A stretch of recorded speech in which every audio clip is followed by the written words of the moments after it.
In a world where your entire future depended on choosing a blind box, everyone had to rely on luck, except Ethan.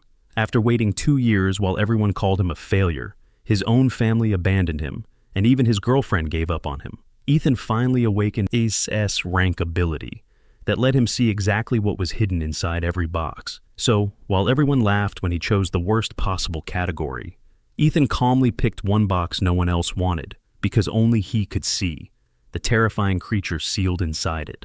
Ethan Ashford walked toward the stage as the host called his name. Hundreds of eyes turned toward the young man in the frayed uniform. Ethan moved with complete calm. He ignored the soft whispers from the crowd. Students mockingly discussed his age. They laughed about his late arrival to the ceremony. Some mocked his night shifts at the logistics warehouse. Others pointed out how his own family had abandoned him. Ethan heard every single word, but he did not slow his pace. Over 2 painful years, he had gotten used to the mockery. 80 years ago, void rifts tore open the sky. The old world shattered in an instant. Monsters invaded, destroying cities and killing billions. Along with the destruction came a new rule. Every adult could choose a blind box. Inside lay weapons, skills, or godlike powers. Luck determined everything. Status meant nothing. Ethan had waited 2 years for this exact day. He worked non-stop just to afford his tuition, all while watching younger students move far ahead. Among them was his half-brother, Ryan. Ryan had awakened an S-rank firepower 2 years ago. He sat in the front row, wearing his dark red badge. Beside him sat Celine Ashford, Ethan's stepmother. As Ethan passed by, Ryan smiled mockingly. He asked if Ethan even remembered how to use a weapon. After hauling heavy crates for so long, Celine pretended to scold her son. Then she turned to Ethan with a fake smile. She told him not to feel pressured. She claimed the family could always find him a simple job, if he failed. Ryan snickered, suggesting Ethan go back to the warehouse. Ethan looked at them with a completely blank face. "Thanks for the concern," he replied softly. Then, he stepped onto the stage. In the combat section, Claire watched him silently. She was once his girlfriend, but 2 long years of waiting had drained her patience. Recently, she had been standing by Ryan's side instead. Ethan saw it, but he never asked a single question. High above the hall, school leaders watched behind reinforced glass. Headmaster Adrian Cole looked down calmly. Military officials discussed Ethan's top scores. They noted his incredible talent, but Cole simply remarked, "Until the box opens, luck is all that matters." Ethan stopped directly before the altar. Glowing cubes floated overhead, hidden behind thick mist. The middle-aged host instructed Ethan to act. "Place your hand on the guidance crystal to choose your box." Ethan placed his hand on the cold stone. Suddenly, a sharp pain pierced deep into his eyes, forcing him to shut them tight. Inside the total darkness, glowing white text flashed before his vision. Compatible soul detected. Awakening conditions met. Activating special power. Eye of Truth.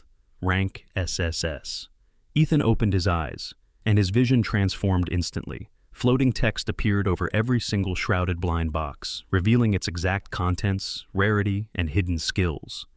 For 80 years, no one had ever pierced the mists of the blind boxes. Yet, Ethan could see everything with absolute clarity. He calmly scanned the floating cubes, bypassing ranks E through B without a second thought. He even ignored a rare rank A sword. He had waited 2 painful years. He was not going to settle for mere decency. At the edge of the altar, a small dark red cube caught his eye. Focusing his gaze, glowing text flickered before him. Partner blind box. High-level camouflage layer detected. A sharp pain hit his eyes once again, but a second later, the true information revealed itself. Partner, Crimson Dragon Lyra. Actual rarity, SS. Status, severely weakened. Rank SS. A tier absent from every single textbook. Humanity only knew of 6 mythic tier items in existence, each belonging to world-shaping figures. This was far beyond even that. Without a moment of hesitation, Ethan selected the partner category. The ceremony host frowned, asking if he was truly sure. Immediately, the entire hall erupted into mockery. Students laughed hysterically, calling him stupid for gambling his future on a partner box. It was notoriously the worst possible choice. A weak partner would drain your energy while offering nothing in return. High above, the military official withdrew his praise. Headmaster Cole sighed in deep disappointment.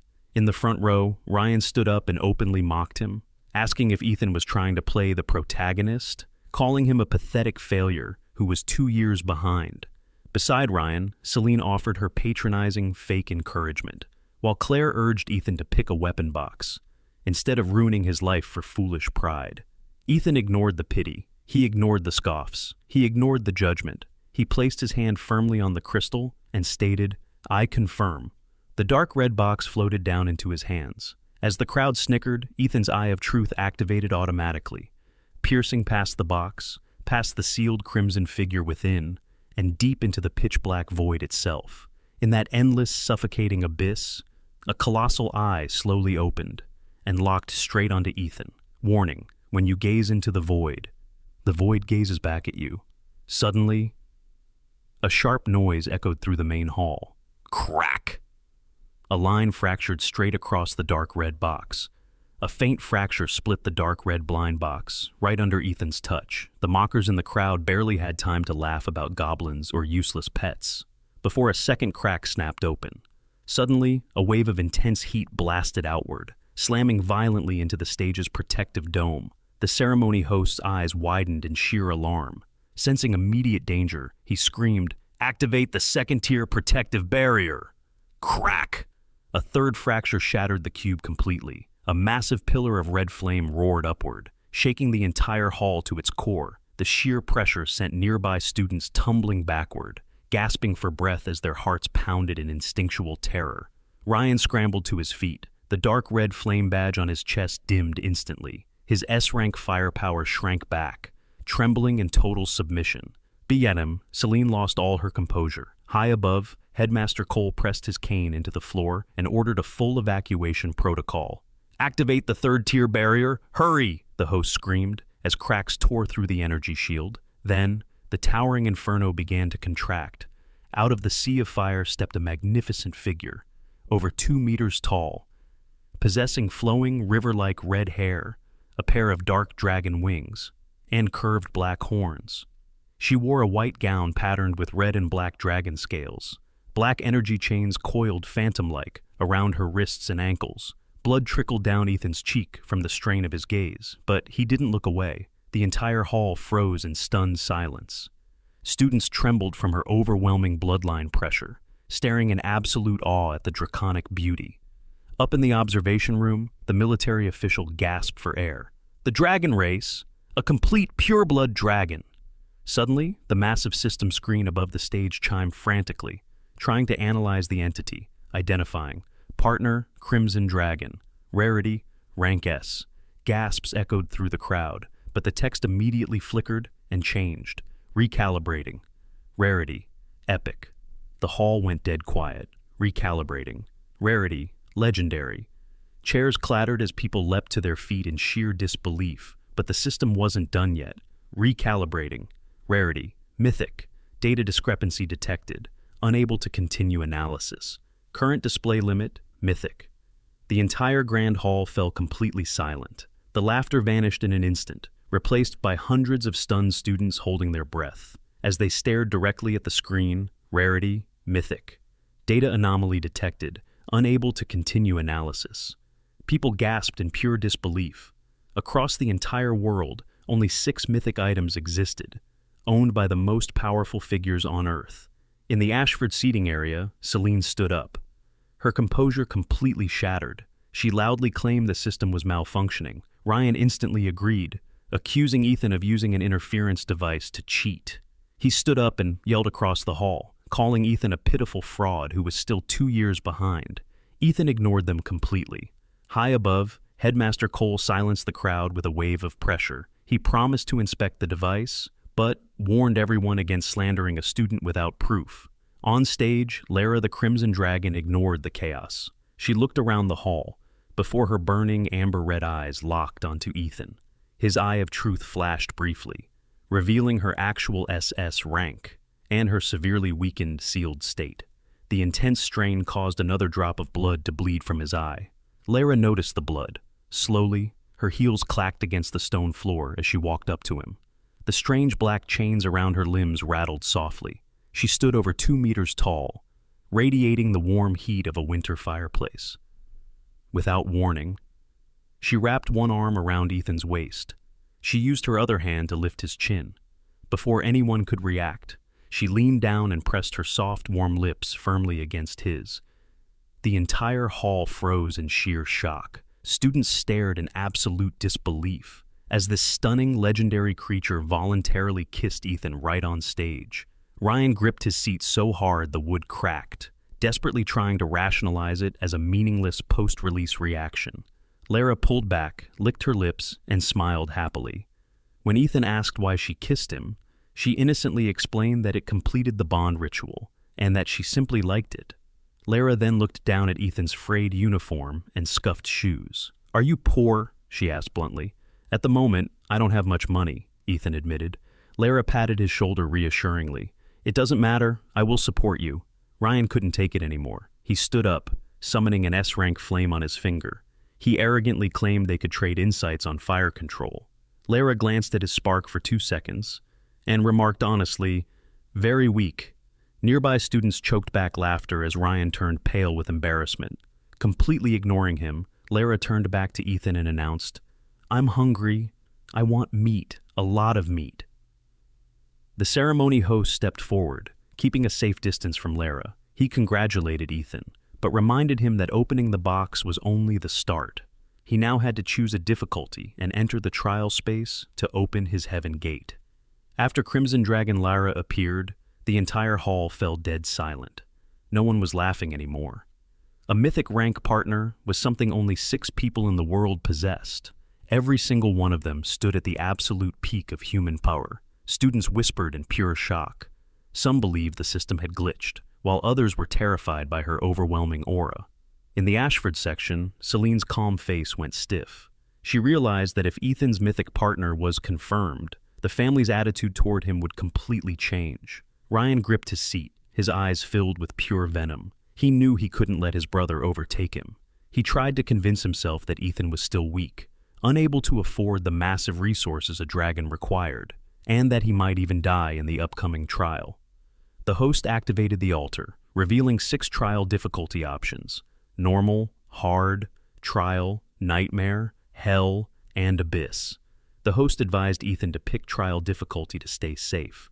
Seeing his chance, Ryan stood up and began provoking Ethan in front of everyone. He claimed that picking a low difficulty for a mythic partner would be an embarrassing waste, urging him to choose hell or abyss instead. Celine joined in with fake concern, goading Ethan to prove he didn't just rely on luck. Headmaster Cole silenced the crowd with his cane. He warned Ethan that the trial was a matter of life and death, advising him to ignore the taunts and pick the safe path. Ethan looked at the options. He knew Ryan wanted him dead, but he also knew the Heaven's Gate trial could only be done once. Its difficulty would determine his entire future. He looked at Lara standing beside him. Ethan smiled faintly. Ethan looked at Lara. The Crimson Dragon simply smiled back, unfazed by the growing tension in the room. But before Ethan could make his choice, a booming voice echoed from the entrance. "Trial difficulty! Headmaster Cole, you're underestimating a mythic partner." The massive doors swung open as 3 powerful figures entered the hall, followed closely by their entourages. Students immediately recognized them, in sheer disbelief. It was Lionel Hart, leader of the White Lion Guild, Vanessa Crow of the Blood Moon Guild, and Elder Rowan from the Black Tower Guild, the leaders of the 3 strongest guilds in Safe Zone number 7. News of the mythic partner had already reached the outside world.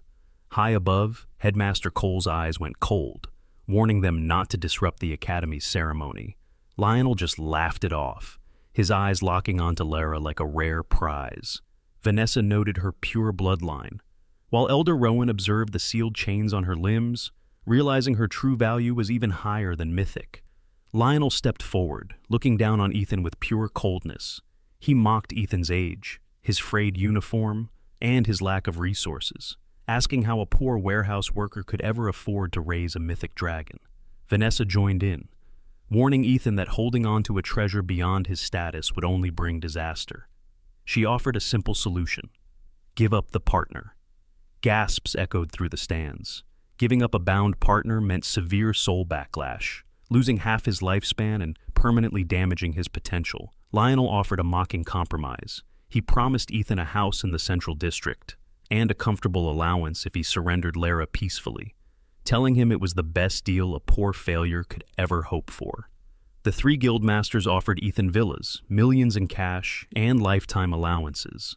All he had to do was give up his dragon, suffer a soul backlash that would cut his life in half, and destroy his future forever.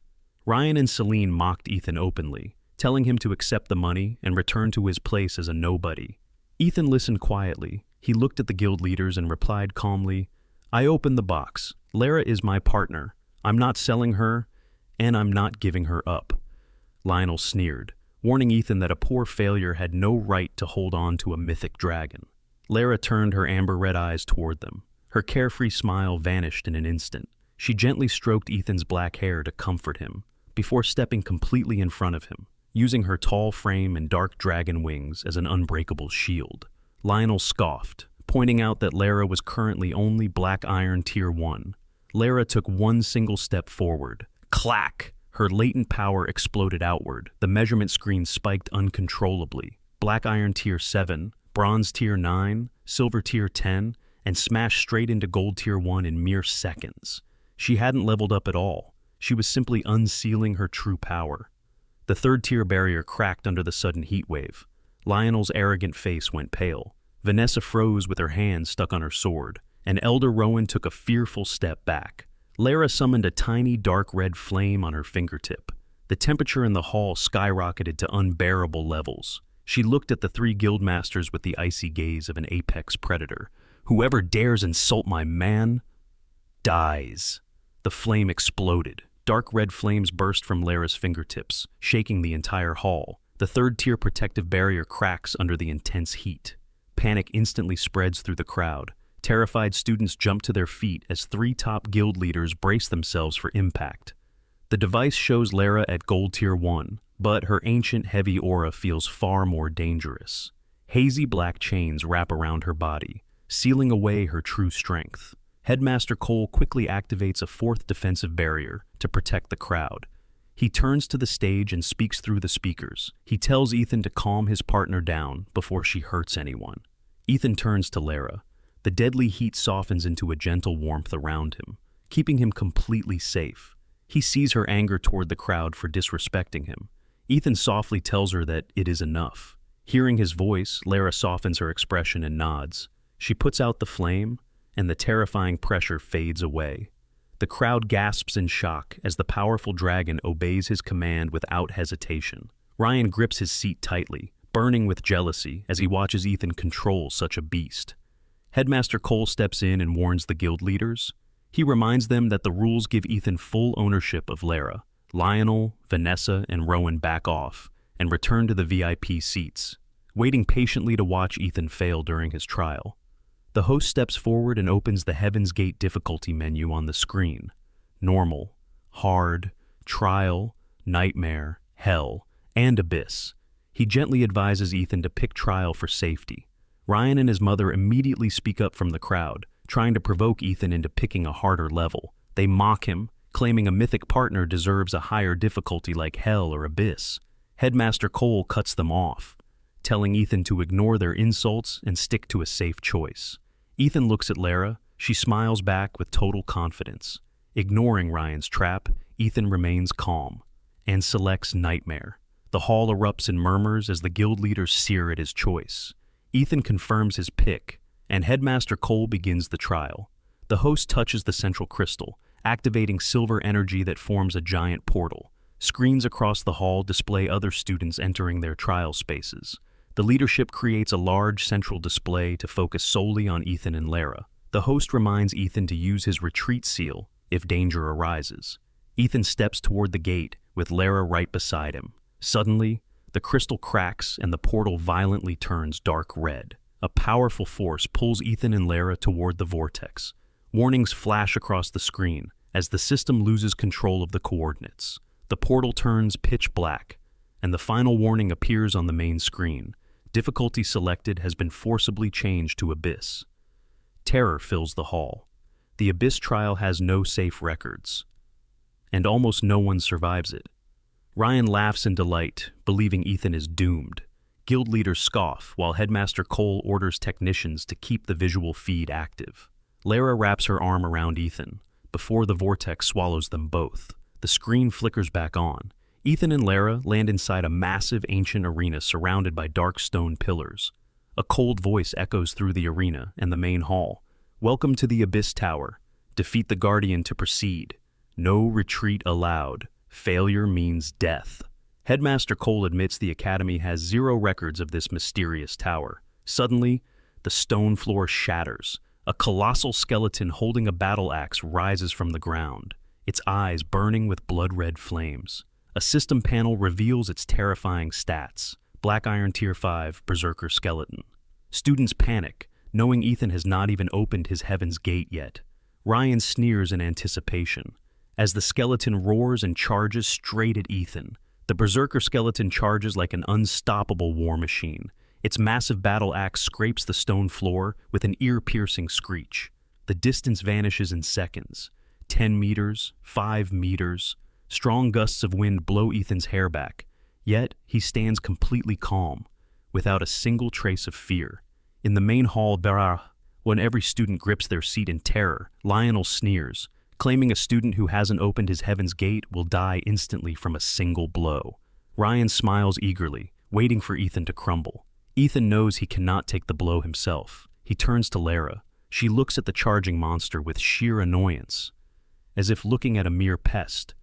The skeleton raises its colossal axe and swings straight down at Ethan. Students scream in horror. Lara slowly raises her hand.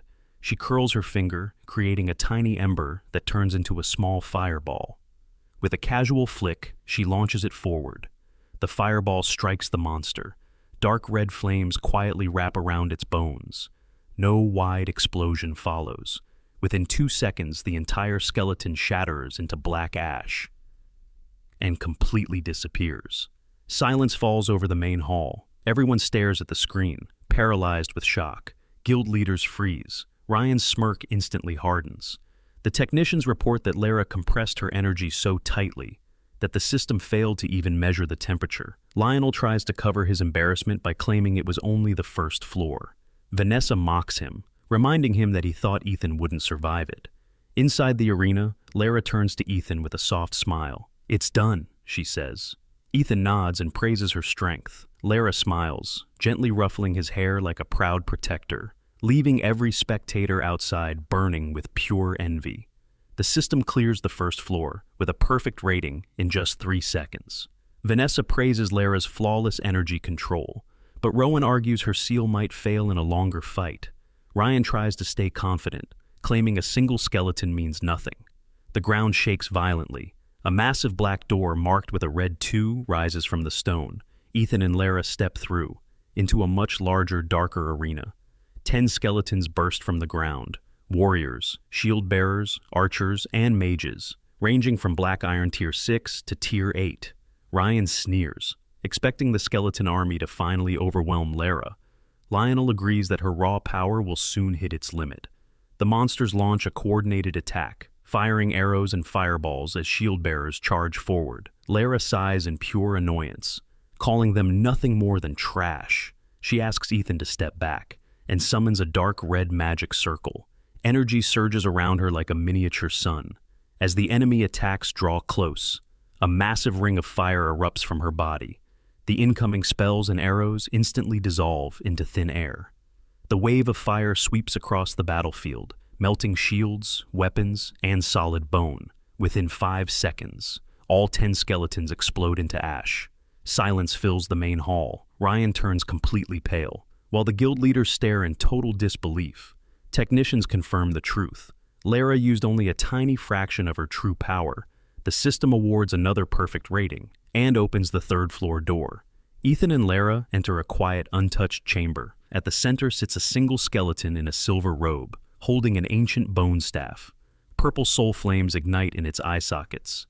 The system reveals its terrifying stats. Sage Skeleton. Silver Tier 10. Equipped with Soul Curse and high-level fire resistance. The crowd gasps at the sudden jump to Silver Tier. Ryan smirks with renewed confidence, pointing out its high-level fire immunity. Facing the boss, Lara narrows her eyes. for the very first time, a confident smirk appears on her face. Finally, something that isn't too weak. A purple magic circle spreads beneath the sage skeleton. Its bone staff hits the stone, ringing across the floor. Dozens of dark circles cover the ground like a massive web. Cold mist rises. Scratching echoes from underneath. Bone hands pierce the stone floor. Skeletons rise in tattered armor. 36 undead in total. The Academy screen updates instantly. Sage skeleton. Silver tier 10. Fire resistant. Able to summon the undead and cast soul curses. Students panic in the hall. A silver tier 10 on floor 3? Ryan smirks, watching closely. Ethan has no mental defense. One single curse, and it ends it all. Inside the arena, dark energy gathers around the staff. It locks onto Ethan's soul. Ethan frowns. The challenge is escalating fast. Lara steps in front of him. Her chain-bound wrists tremble slightly. She looks at the sage skeleton and smiles with sudden interest. "Is it going to be okay?" Ethan asks. Lara turns, her expression softening. She reaches out and gently lifts his chin. "Give me one kiss," she teases, "and I'll beat this floor for you." Ethan pauses. Everyone outside is watching the screen. He breathes out calmly. "After we get back, I'll pay you in full." Lara smiles, her eyes gleaming. "I'll collect a little perk in advance." She grabs his waist, lifting him easily with one arm. She leans down and kisses his neck, leaving a mark. Ethan freezes, holding his breath. The Academy Hall goes dead silent. Claire clenches her fists in sudden regret. Ryan glares at the screen, consumed by jealousy. The sage skeleton raises its staff. Skeletons charge from every side. Lara doesn't let go of Ethan. She simply raises her free hand and swings it. Whoosh! A massive chain of dark red flames erupts from her palm, charging forward like a blazing fire dragon. A massive fire dragon roared across the arena, instantly turning an army of 36 skeleton warriors into pure ash. Skeleton archers fired cold blue energy arrows, but the sheer heat vaporized them mid-air before they could even get close. 2 skeleton mages tried to block with cold dark energy, but their magic completely dissolved in seconds. In less than 2 seconds, the entire undead army was completely wiped out. The floor's main boss, a silver tier sage skeleton, immediately cast a heavy dark barrier. The Academy screen flashed a warning: high-level fire resistance. In the VIP seats, Ryan clenched his fists, desperately praying for the boss to block the attack. It was useless. The fire dragon smashed right through the purple barrier like wet paper. The high-tier skeleton was swallowed by the flames, disintegrating into black dust in less than 5 seconds. All third-floor guardians defeated. Completion time, 4.6 seconds. Rating, perfect. Lara lowered her hand and finally set Ethan back down on the ground. She wiped her lips with a satisfied smile, leaving a red kiss mark on his neck. "Very tasty," Lara teased, looking at Ethan. "After this trial, I want to taste you even more." Ethan sighed, gently touching his warm neck. He knew the nature of the dragon race. They were greedy, possessive, and brutally direct with their emotions. Right now, he was still just an ordinary human without his Heaven's Gate open, while Lara was a rank SS Crimson Dragon, who could casually crush high-level bosses with one arm. "Ethan," Lara laughed softly, reading his expression. "What are you thinking about?" "Nothing," Ethan replied calmly. "I don't believe you," she giggled, licking her lips again. Back in the main hall of Aurora Academy, hundreds of students stood completely frozen in shock. A silver tier boss with high-level fire resistance was instantly erased by a girl holding a guy with one arm. "Did she just destroy a silver tier boss while holding him?" a student asked, his voice shaking. With one hand, his friend replied, "And high-level fire resistance did nothing. I don't know whether to be jealous of Ethan or terrified of her." Both. Sitting among the crowd, Claire watched the screen with a sharp pain in her chest. 2 years ago, Ethan had always stood by her side. Even without money or status, he was always top of the class and never begged for anything. But she had grown impatient and walked away. Now, seeing this powerful dragon girl protect and cherish Ethan without caring about his current status, Claire only felt a deep, unbearable regret. In the VIP seats, Ryan tightly clutched his S-rank badge. Seeing Lara obliterate a high-tier boss made his proudest accomplishment look utterly pathetic. He almost threw the badge away in anger, but stopped. Without it, he had nothing left to prove he was better than Ethan. Beside him, his mother, Selene, told him to calm down. She reminded him that Ethan was the weak link. The moment they faced an enemy Lara couldn't protect him from, Ethan would die. On the top floor, academy leaders watched Lara hold Ethan's hand as they walked into the fourth floor. Guildmasters Lionel, Vanessa, and Rowan all agreed with Celine's logic. Lara was powerful, but an unawakened human master like Ethan would eventually drag her down. The heavy stone door of the fourth floor opened into a massive arena. 4 silver tier 10 bosses appeared at once. A heavy skeleton knight with high defense, a skeleton ranger locked onto Ethan's chest, a skeleton priest setting up a team shield, and a skeleton assassin that immediately vanished into the shadows. Back in the main hall, students gasped. The bosses formed a perfect team. The knight blocked, the priest healed, the ranger pressured from afar, and the assassin moved to kill Ethan. Ryan grinned, confident that Lara couldn't handle 4 directional attacks at once while protecting her weak master. Inside the arena, Ethan calmly observed the scene. For the first time, he activated his Eye of Truth.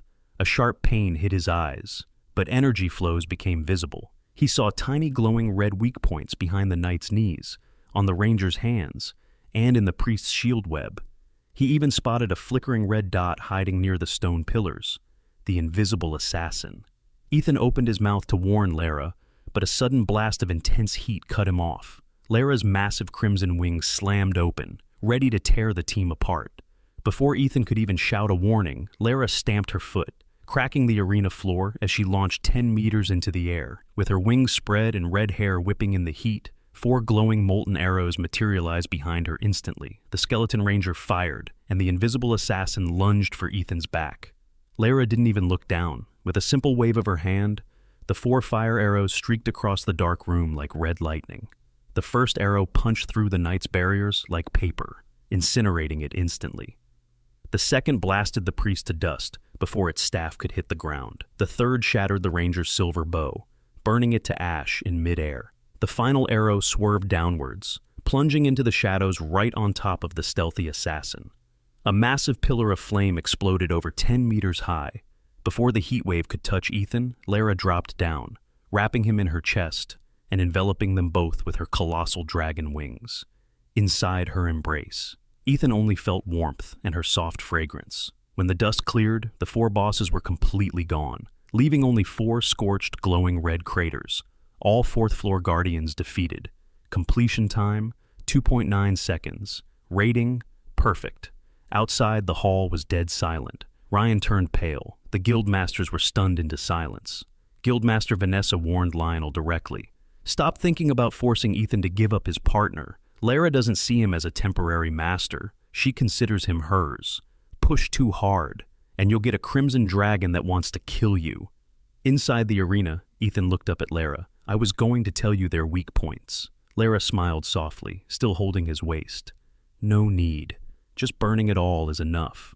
Before Ethan could reply, a massive stone door marked with a glowing red 5 rose from the ground. As it opened, a terrifying roar shook the arena, and 2 massive yellow eyes glowed in the dark.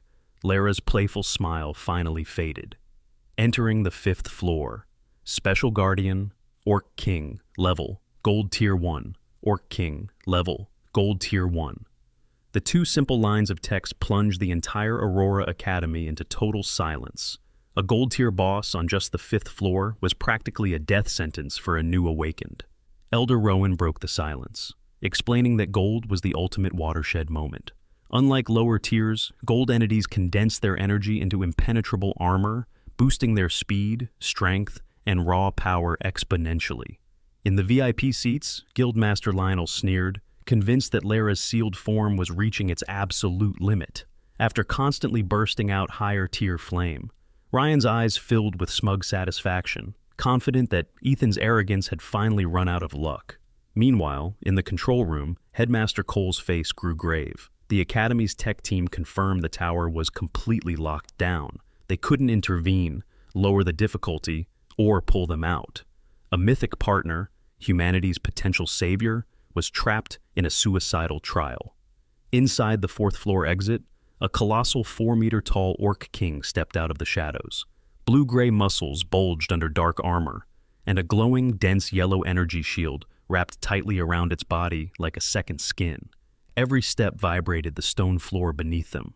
Lara stared at the monster, her playful smile fading for the first time. "Are you confident?" Ethan asked softly. Lara tilted her head, amber eyes glowing with newfound interest. "A little tricky, but I can still win." Ethan didn't hesitate. He activated his Eye of Truth once more, ignoring the sharp pain in his eyes. He bypassed the surface details and stared directly into the Orc King's pulsing gold aura. Beneath the heavy armor and flowing energy, Ethan's vision locked onto a tiny, blinking red dot. It wasn't just a basic flaw, it was a fatal death point. The Orc King let out a deafening roar, raising its colossal battle axe as dark yellow energy armor thickened around its skin. It charged at blinding speed, bringing the axe down on Lara. She blocked with a flame shield, but the impact shockwave shattered the surrounding stone, pushing her back half a step. In the VIP seats, Elder Rowan sneered, claiming the gap between silver and gold was insurmountable. Lionel agreed, confident Lara's seal would drain her before she could beat a gold-tier monster. Lara retaliated with 6 fire arrows, but the explosions barely cracked the Orc King's heavy armor. The monster swung its axe again, launching a massive wave of yellow energy that sent Lara back 2 more steps. Ethan watched closely, noticing the black seal chains around her wrists tightening with every burst of power. "Lara," Ethan called out, "don't attack the armor head-on. Force it to keep swinging. I need to confirm something."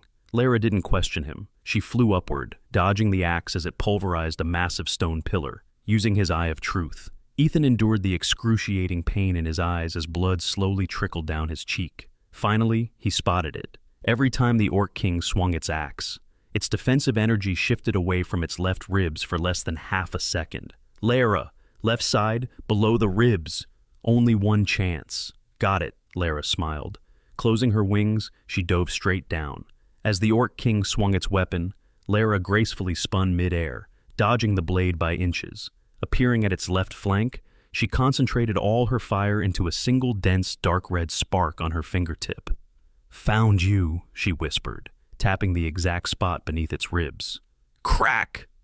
The dark yellow energy armor instantly spider-webbed with fractures. Dark red flames rushed inside the monster's body, exploding from within. The 4-meter-tall giant collapsed to its knees, disintegrating into ash. The academy fell completely silent. Ryan turned deathly pale. Lionel's composure vanished, and Elder Rowan stood frozen in disbelief. Inside the arena, Lara gently wiped the blood from Ethan's cheek. "Don't push yourself so hard next time." Before Ethan could reply, the system's cold voice resonated. "5th floor cleared. Rating, perfect. You have received 1 blind box. Guaranteed rank S or higher. Congratulations on clearing 5 floors of the Abyss Tower. You have received 1 blind box opening. Guaranteed rank S or higher." The moment the system message vanished, the Orc King's remaining light particles dissolved into a glowing ancient circle. Standing close to Ethan, Lara wrapped an arm around his waist. Her amber eyes narrowed as she looked at the thin streak of blood still trickling down his eye. "You overused those eyes again," she pouted, her playful mood replaced by clear annoyance. "It's not serious," Ethan replied calmly, wiping his cheek. "I'll be more careful next time." Before Lara could scold him further, the arena filled with hundreds of floating blind boxes of all shapes and symbols. Swords, shields, staffs, eggs, wings, and strange eyes. A rank S guaranteed reward was a life-altering opportunity. It was the exact tier that made Ryan the pride of the Ashford family.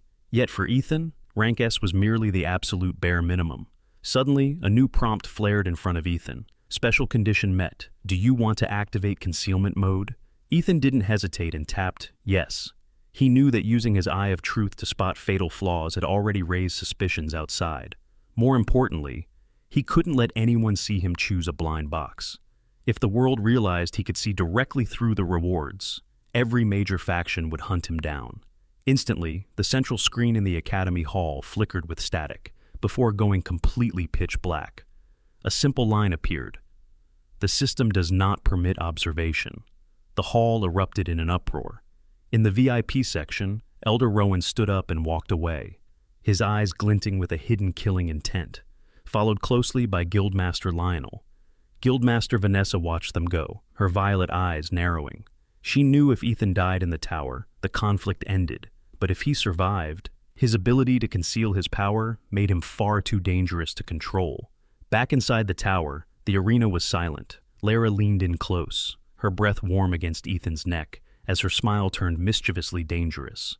"No one can see us now?" "Yeah," Ethan said calmly. "Let's pick the reward first." Lara giggled, her eyes curving with amusement. "All right, let's see what you pick." Ethan turned his attention back to the floating blind boxes. Recognizing the mounting danger of the upper floors and Lara's restricting seals, he prioritized enhancing her combat power over long-term gains. He selected the special items category, causing all other boxes to fade, enduring the agonizing pain in his eyes. Ethan activated the Eye of Truth to scan the remaining 30 boxes. He bypassed S-rank items like the Blood Crystal Stone, Spatial Ring, and Thunder Ward Talisman, as well as an epic Holy Light Recovery Stone. None provided the immediate, game-changing boost he needed. Lara suddenly pointed toward the far edge. "There's something over there." In the corner floated a dark red box, marked with flame patterns and an 8-rayed sun symbol. Ethan focused his vision, piercing through the mist. Sunfire Divine Seal, type, special item, rarity, S-rank with 5 layers sealed, effect, 5-fold increase to fire element power, reduces target fire resistance by 50%, special effect, consumes energy crystals to unseal. Each unsealed layer upgrades rarity by 1 tier, and grants a unique variant flame. Ethan was stunned. Even at S-rank, its 5 times fire boost and 50% resistance strip were devastating. With 4 more tiers to unlock, epic, legendary, mythic, and beyond, its potential was limitless. "I choose this box," Ethan declared. Lara stepped forward, her amber eyes sparkling. "Is it a gift for me?" "Yeah," Ethan nodded. Lara touched the box. It shattered into a brilliant magic circle, featuring an ancient burning 8-rayed sun motif. She reached out, and the circle condensed into a dark red sun symbol on the back of her right hand. Clenching her fist, a refined, terrifying surge of fire rippled through her fingers, before smoothly absorbing back into her skin. "I really like it," Lara smiled warmly, her eyes glowing brightly. "As long as it suits you," Ethan replied softly, before she could tease him further.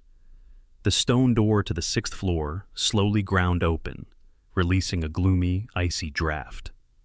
"Let's go on," Lara said, naturally taking Ethan's hand, as they stepped forward into the cold darkness. The black stone door opened to the 6th floor, a gloomy forest. Before a massive shadow could even roar, Lara flicked her right hand. A condensed fire arrow pierced the mist, incinerating the beast instantly. 6th floor cleared, 7th floor. 3 flame arrows streaked in different directions. 3 simultaneous explosions.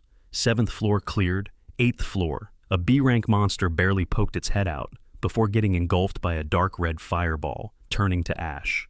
8th floor cleared. Ethan watched in awe, with the Sunfire Divine Seal amplifying her fire 5-fold and stripping half the enemy's fire resistance. Same-tier monsters were reduced to target practice. The 9th floor door rose. As Ethan stepped across, a unique notification flared. 9th floor, Anchor Point. Establishing Anchor Point allows free exit from Heaven's Gate. Mandatory return required in 30 days. Suddenly, time froze. The ground vanished, replaced by an endless starry void. Floating in the dark expanse was a colossal eye formed from a black hole, so vast that entire galaxies revolved around it like tiny dust clouds. It stared directly down at him, exerting a pressure from an impossibly higher tier of existence. Ethan's Eye of Truth activated on its own, burning his pupils with unbearable pain. Warning: you have seen your natural nemesis, the Eye of the Void. The entity offered no stats or weaknesses.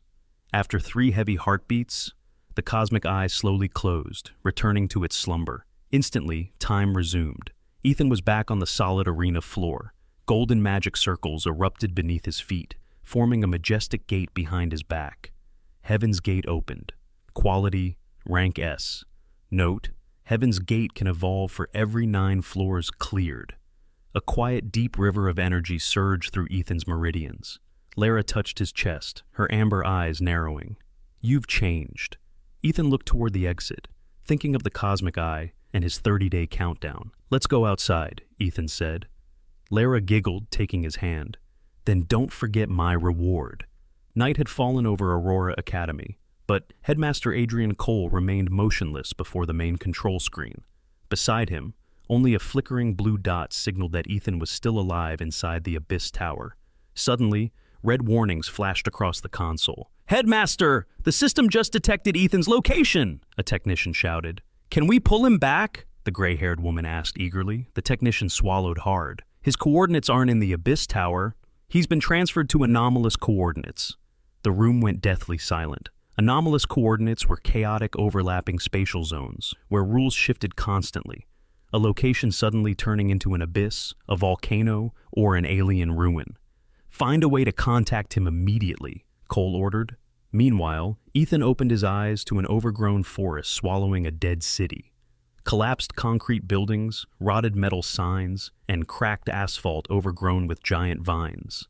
Lara stood beside him, her amber eyes narrowing as the black chains around her wrists faintly glinted. A system prompt appeared, arrived at anomalous coordinates. Before Ethan could react, static buzzed in his ear, revealing an unstable holographic transmission of Headmaster Cole. "Ethan, can you hear me?" Cole asked urgently. "Don't panic. Your priority is to survive. We are trying to find a way to retrieve you." "The signal won't last," a technician added, "to maintain contact or receive supplies. You must find a spatial stability zone." "Are stable zones safer?" Ethan asked. The military official on screen cut in. "No. Stronger creatures occupy stable zones as their territory. Fortunately, data shows this area maxes out at nightmare difficulty, with monsters ranging from black iron to platinum. No diamond fluctuations detected yet." Ethan caught the phrase, "for now." Knowing spatial shifts could escalate the threat instantly, he made a direct request. "Can you send support items?" Ethan asked. "I need energy crystals and recovery items, anything that speeds up leveling. Power is the only thing that will keep us alive." Cole instructed Ethan to locate a stable spatial zone to set up a one-way supply rift. Before Ethan could reply, the ground violently buckled. The asphalt road twisted like a sheet of fabric. Reacting instantly, Lara wrapped her arm around Ethan's waist and thrust her dragon wings, carrying them into the sky. Below, the ruined street warped into a decaying, half-severed medieval castle covered in black moss.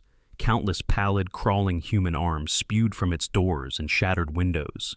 Deep inside the entrance, a horrifying pair of eyes looked up.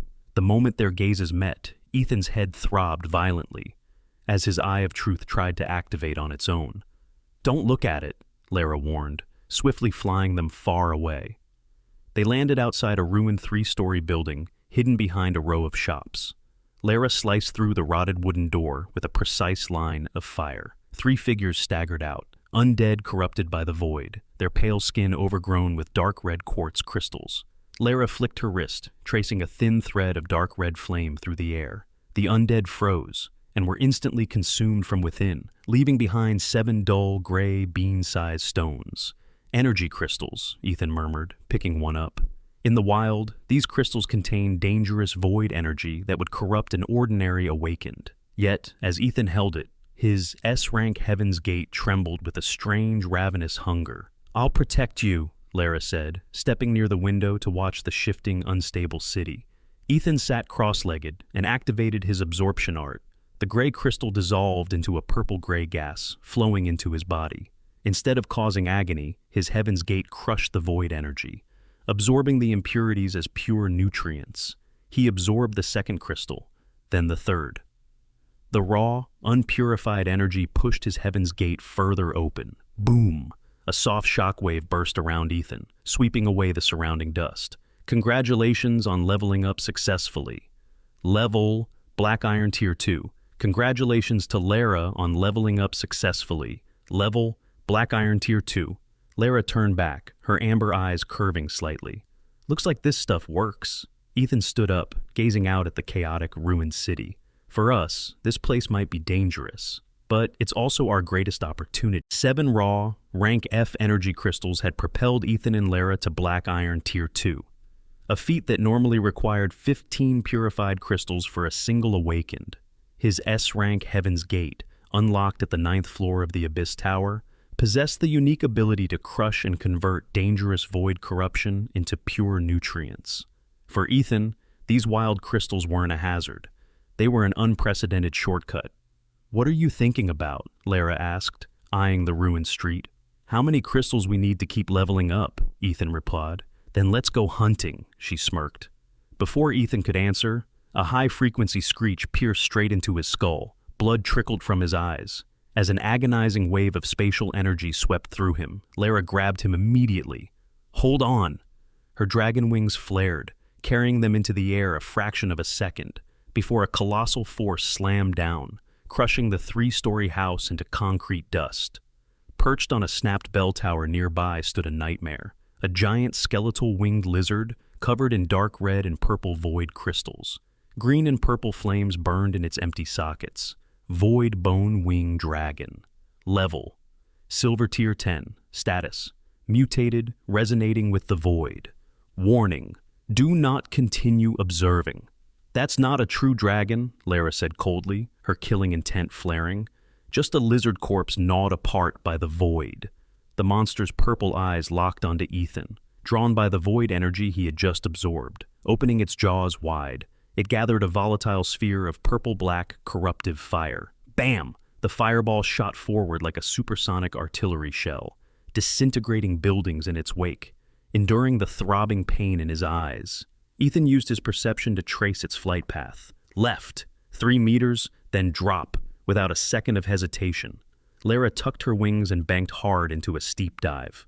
The purple fireball roared past them by inches, trapped within a sudden spatial lock. Ethan and Lara were helpless as the Voidbone Wing Dragon's purple-black fireball closed in. With mere seconds left, Ethan pushed the Eye of Truth beyond its absolute limit. Blood poured from his eyes. The world turned black and white, freezing the fireball half a meter away. Deep within its core, Ethan spotted a microscopic red dot, the attack's absolute death point. Reaching forward, Ethan plunged his left hand directly into the floating inferno to crush the point. Ugh! A blood-curdling scream tore from his throat. Time resumed. As the death point shattered, the fireball's structure collapsed, detonating harmlessly into a shockwave that shattered the spatial lock. The price was horrific. Ethan's left arm was charred black to the bone, its flesh crumbling into gray ash, as corruptive purple-black void energy eroded his arm up to the elbow. Lara seized the split second, her flame wings roaring as she carried Ethan far into the safety of an abandoned building. Landing on the dusty floor, Lara knelt, holding Ethan close. Looking at his shattered arm, tears spilled uncontrollably down her face. "I'm sorry, Master," she choked out, her usual fiery pride completely broken. "I said I'd protect you, but I wasn't strong enough." Despite the agony, Ethan raised his right hand and gently touched her red hair. "Lara, you saved me. Being alive is enough." Noticing the void corruption crawling higher up his shoulder, Ethan urged calmly, "Use your fire. Burn the corrupt energy before it spreads." Gritting her teeth, Lara used an ultra-thin line of precise flame to burn away the void residue, her tears dripping onto his chest. "I'm sorry, Master," she whispered again. Ethan closed his eyes, his voice barely a breath. "From now on, just call me Ethan. We're partners, remember?" Lara held him tight against her chest, her voice hoarse with emotion. "I remember. Outside." The chaotic anomalous coordinates continued to warp, but inside the dark ruin, their bond forged deeper than ever. Inside the dim, ruined building, pale light filtered through the thick vines covering the broken window, casting long shadows across the cracked concrete. Ethan leaned his back against a peeling wall, his breathing measured, despite the excruciating throbbing in his left arm. Sealed by Lara's precise thread of flame, the limb was charred black and brittle, the hand completely gone, a sight that would make anyone shudder. He opened his communication interface for the 7th time, sending coordinates. Signal unstable. Spatial fluctuation exceeds limit. Sending failed. Still no good, Ethan murmured, closing the window without a change in his expression. The spatial distortion is too strong. If the Academy tries a forced drop, the supplies will be shredded or scattered miles away. Lara stood at the window, her body coiled tight like a drawn bowstring. Ever since he blocked that fireball, she hadn't left his side for a single second. "Then we move," she said, her amber eyes scanning the overgrown ruins outside. We will, Ethan agreed calmly. But before we look for a stable spatial zone, we need energy crystals, a lot of them. In the distance, chaotic roars echoed through the forest-swallowed city, low-tier monsters drawn by the lingering scent of blood and void energy. Lara frowned coldly. They aren't strong, mostly black iron, maybe a bronze or two. Go hunt them, Ethan instructed. Bring back their crystals. No, Lara answered instantly, turning back to him. I'm not leaving you alone in this state. You lost an arm in a split second. If I leave, what if something else comes? If you stay, we die anyway. Just slower. Ethan met her gaze steadily. To find a stable zone and move safely through these coordinates, we need pure power. The fastest way is for you to hunt, bring me wild crystals, and let me absorb them to boost us both. It's our only viable loop. Lara bit her lip, her pride giving way to raw unease. Ethan reached out his right hand, resting his palm gently over hers. Clear the immediate perimeter. If you feel a heavy spatial shift, come back instantly. She leaned down, her forehead pressing softly against his as her amber eyes locked onto his. Ethan, you have to live. I will, he promised. When Lara turned toward the broken window, all warmth vanished from her face, replaced by the lethal coldness of a crimson dragon. Her wings flared, a thread of dark red flame igniting on her fingertips. I'll be quick. In a blur of motion, she vanished into the mist. Seconds later, muffled explosions and abrupt roars cut off one after another. Leaning back in the quiet ruin, Ethan looked down at his ruined arm. He possessed a mythic partner, a rank as Heaven's Gate, and the Eye of Truth. But none of it mattered if he died in this wasteland. Closing his eyes, he made a silent vow to himself. Survival is the only option. Inside Aurora Academy's control room, tension reached a boiling point. Technicians desperately tried to lock on to Ethan's unstable signal, but spatial distortions kept wiping the data. The signal drifts instantly, the technical supervisor reported, wiping sweat from his forehead. We know he's alive, but we can't open a supply rift. Headmaster Cole refused to back down. Keep trying. Headmaster, a gray-haired instructor warned, our energy stores are depleting fast. Maintaining this array takes massive resources. I'll take full responsibility, Cole replied coldly. Suddenly, a heavy mechanical roar echoed outside. A black and silver aircraft bearing the emblem of the Safe Zone No. 7 Defense Legion landed on the school grounds. Minutes later, Legion Commander Marcus Vane marched into the room, flanked by 6 heavily armed tactical soldiers. Tall, cold, and sporting 3 silver stars on his shoulder, Marcus possessed a razor-sharp presence. Marcus walked up to the screen, reviewing the unstable data. Is this the student stranded in the anomalous coordinates? Ethan Ashford, Cole stated firmly. Top theory student. He passed the 9th floor of the Abyss Tower, opened his Heaven's Gate, and bound a mythic rank partner, the Crimson Dragon Lara. Marcus remained unbothered by the mythic designation. Locating someone in the anomalous coordinates consumes vast military reserves. Sending supplies costs far more. You called the military because Aurora Academy can't afford it alone. Ethan is a strategic asset, Cole countered. A mythic partner changes the future of Safe Zone No. 7. Marcus looked at Cole with a cold, detached gaze. You're letting emotion blind your judgment, Headmaster. Partners, especially humanoid ones, have notoriously low loyalty under true threat. If danger escalates, the chance of her abandoning him is extremely high. You haven't seen her, Cole said coldly. I don't need to. I rely on frontline data, Marcus replied flatly. A mythic partner sounds impressive, but it doesn't prove Ethan Ashford is worth our strategic reserves. We haven't even verified his Heaven's Gate rank. A weak master with a strong partner is nothing more than a liability. Did he survive the tower himself, or did his partner carry him through? The room fell dead silent. The claim was ruthlessly dismissive. How much energy is the array consuming? Marcus demanded. The supervisor reluctantly gave the number. Marcus let out a cold laugh. Maintaining this array consumes enough crystals to train 3 rookie squads for half a month. National resources aren't for gambling on a high-risk liability. He's still alive, Cole's voice dropped.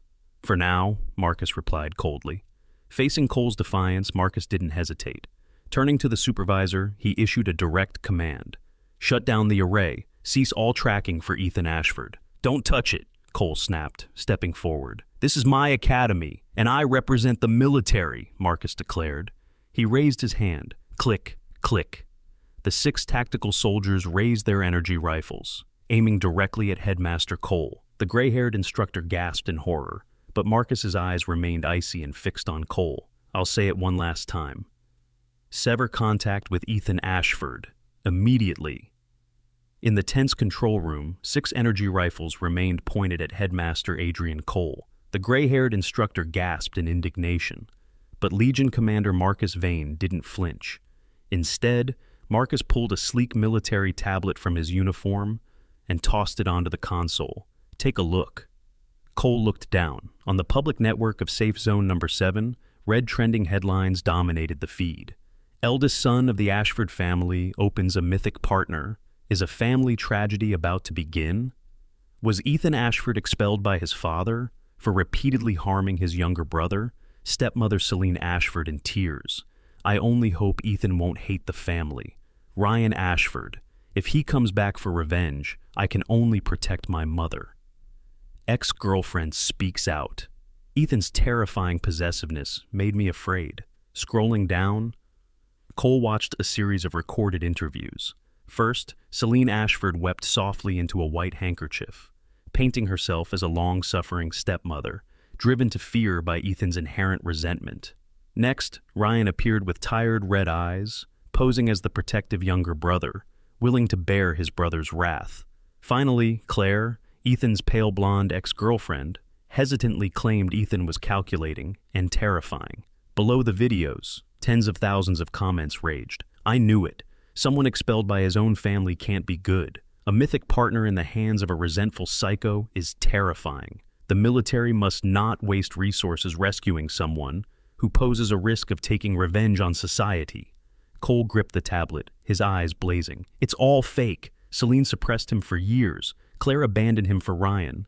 And Ethan's academy record is completely clean. He's the top theory student in his class. Marcus raised a hand, cutting Cole off with total detachment. I don't need to know the truth. The truth isn't as important as the perception of the majority. The public loves this story. A resentful, exiled son gaining uncontrollable power, a fragile stepmother, a noble brother. Ordinary people want to see a rising genius doubted, judged, and dragged down.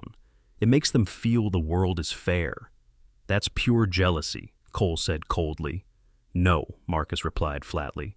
That is public opinion. And public opinion is a weapon.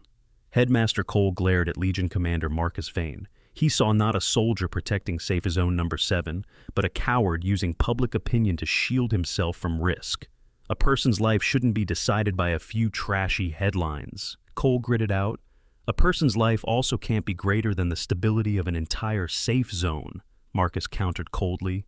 He argued that public outrage would erupt over wasting precious energy crystals on a controversial student, while other awakened went without resources. Cole fought back, defending Ethan's spotless academic record, his resilience, and his struggle against the Ashford family's abuse. But Marcus dismissed facts in favor of public sentiment, declaring that the public preferred a dramatic, righteous narrative over official records, taking absolute control. Marcus ordered the complete severance of support, forcing the academy to declare Ethan missing in action. And if it's later proven Ethan is innocent? Cole asked softly. Then a shame. Marcus replied without a trace of remorse. At gunpoint, the trembling supervisor executed the command. On the central display, the faint blue dot representing Ethan's life signal flickered and vanished layer by layer. Contact has been severed. Target status, unable to confirm. Marcus departed with his squad, ordering the official announcement of Ethan's disappearance. Silence blanketed the control room. Cole closed his eyes briefly, then reopened them with an icy, unwavering resolve. Save all the data, Cole instructed softly. Every video from Celine, Ryan, and Claire, every article slandering Ethan, every order Marcus Vane gave today. Staring into the dark display, Cole vowed, if Ethan dies, I'll make these people pay the price. He paused, his eyes narrowing into the reflection. And if he comes back alive, no one needed him to finish. If Ethan Ashford survived after being abandoned by the world, his return would be a day of absolute reckoning. Ethan sat motionless inside the ruined building, while shifting coordinates warped the decaying world outside. Purple-black flames flared on his left arm, sending excruciating pain straight into his soul. Lara had suppressed the corruption with her Sunfire Divine Seal, but the void fire continued to smolder beneath his skin. He opened his information panel to check the Academy signal. The blinking blue dot suddenly turned red, flashed 3 times, and went completely black. A cold system notification confirmed the line was cut. The Academy and the Ashford family had abandoned him to die in the shift zone.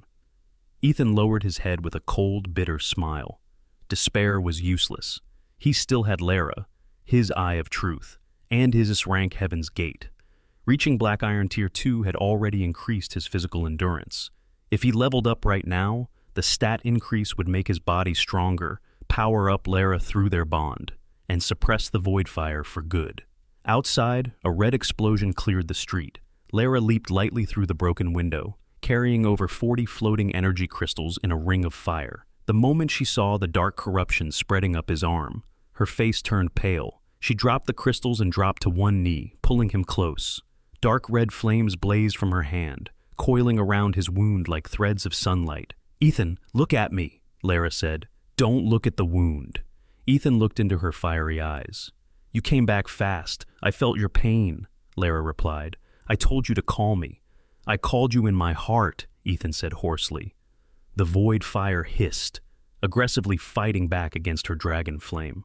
"This thing is still alive," Lara said in a low voice. "It's a mark," Ethan replied. "Burning the surface isn't enough." "What do we do?" Lara asked. Ethan picked up a rank F energy crystal. "I absorb them." Lara's eyes widened. "In this condition?" "Because of this condition," Ethan said. "Leveling up makes my body stronger to fight the fire, and you grow stronger too." Lara pressed her forehead against his. "If you can't handle it, I will stop you." "All right," Ethan said. He activated his Heaven's Gate. Raw gray energy rushed into his channels, instantly making the void fire flare up violently. Intense agony forced his back to arch, but Lara tightened her flames to force the corruption down. The first crystal shattered, then the second, and the third. Cleaned energy flooded into Ethan's core, and transferred directly to Lara through their partner bond. Her aura expanded, and her fire burned brighter. When the 12th crystal broke in his palm, a shockwave erupted around them. Notifications flashed before his eyes. Level upgraded, Black Iron Tier 3, Lyra upgraded, Black Iron Tier 3. His bones hardened, his channels expanded, and the spreading void fire suddenly froze in place. The erosion stopped completely. Ethan opened his bloodshot eyes with a cold glare. "It works." "Really?" Lara asked. "Yeah," Ethan replied hoarsely. "Keep going." Ethan leaned against Lara as her dark dragon wings wrapped around them. Holding his injured arm, her dragon flames fought against the void fire. "Ethan, I'll hold it back," Lara said. "You just absorb." Ethan nodded, reaching for the remaining crystals. His Heaven's Gate ground the raw energy, filtering out impurities and converting it into power. But every wave of energy made the void fire flare up, sending agony straight into his soul. Ethan gritted his teeth.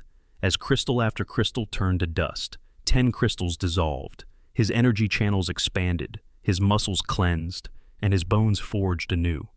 "It's weakening," Ethan said in a low voice. "The flame?" Lara asked. "My body endures it better," Ethan replied. "It's not spreading." The purple-black corruption was forced back below his elbow. But Black Iron Tier 3 wasn't enough. Outside, the low roar of a Bronze Tier monster echoed through the streets, drawing closer. "I can go out and kill it," Lara said. Ethan shook his head. "No, if you take your hand away, the void fire will flare back up." He grabbed a higher grade rank E crystal. Lara frowned. Rank E again. "Need to be faster," Ethan said. Lara nodded. "I'll keep you conscious." The Heaven's Gate expanded, pulling in the potent gray-green gas. The void fire violently counterattacked, but Ethan held his ground. One rank E crystal shattered, then a second, and a third. A shockwave burst from his body, blowing away the surrounding dust. System notifications flashed. Level upgraded. Black Iron Tier 4. Lara upgraded. Black Iron Tier 4. The pressure on his body eased. The purple glow retreated further down his arm. "Keep going," Ethan said hoarsely. He grabbed all the remaining crystals at once.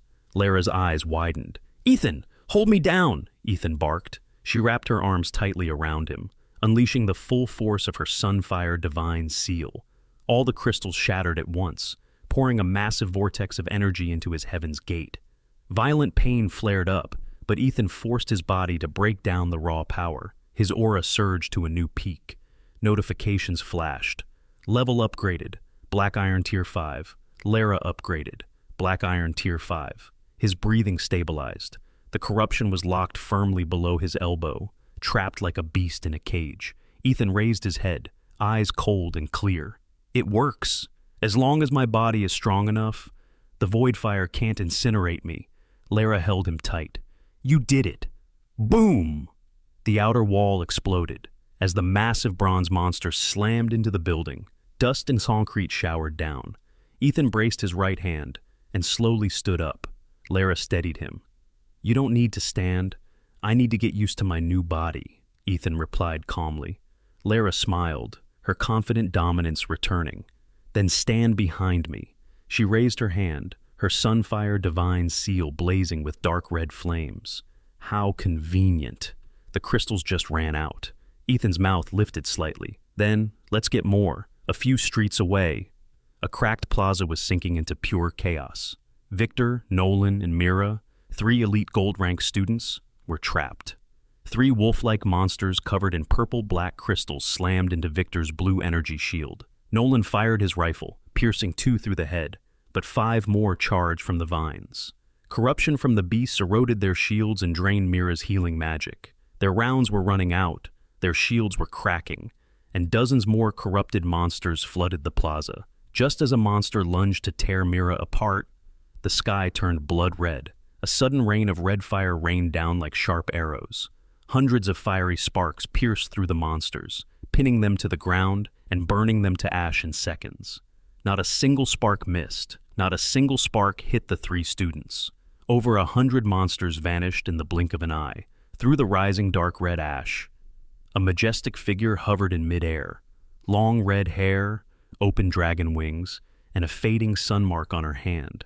Lara lowered her eyes, sweeping her cold amber gaze over the survivors, before gathering all the floating energy crystals into a ring around her. Victor, Nolan, and Mira stood frozen in shock. Lara landed as Ethan slowly walked out from the vine-covered street. His face was pale and his left arm was heavily burned, but his gaze was dead calm. Victor immediately drew his sword. "Who are you?" Lara ignored the Victor, leaning down to steady Ethan. "I told you, you didn't need to follow. I needed to see if there was anything worth using," Ethan replied, looking at the piles of ash. Nolan's eyes widened, completely stunned to see this terrifying dragonkin woman acting so gentle with an injured young man. "Are you two together?" "Yeah," Ethan said. "What is she to you?" Victor demanded. Ethan placed a hand on Lara's arm to keep her calm. "My partner, Lara." The 3 gold-rank students froze. A partner? This godly dragonkin was the partner of an injured kid? As Victor stared at Lara, the initial wariness in his eyes slowly shifted into something far more dangerous. Greed. Victor and the others remained cautious around Ethan and Lara. They couldn't understand how someone who had awakened recently could have such a powerful partner. Still, Lara's behavior made one thing obvious. She was completely loyal to Ethan. Mira noticed Ethan's injured arm and offered to heal it. Lara immediately became hostile, but Ethan stopped her. Let her check. Mira carefully used her healing ability. The moment her energy touched Ethan's wound, purple-black sparks exploded from it. Mira instantly pulled back. "This isn't a normal burn. It's eating your energy."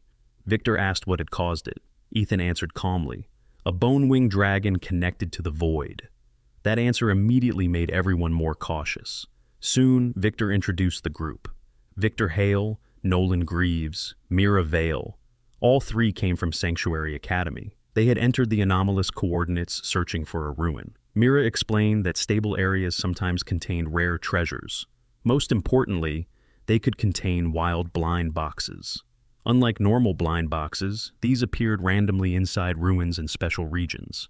If activated, everyone present could receive one chance to open one. The same stable area could also help their transfer device open a path back home. Ethan immediately agreed to follow them. The group moved through the unstable space until Mira's compass finally stopped. They had reached a small, ruined plaza. A black stone pillar stood in the center. Mira placed a strange fragment near it. The pillar immediately activated. Wild blind box opening right, one time per person.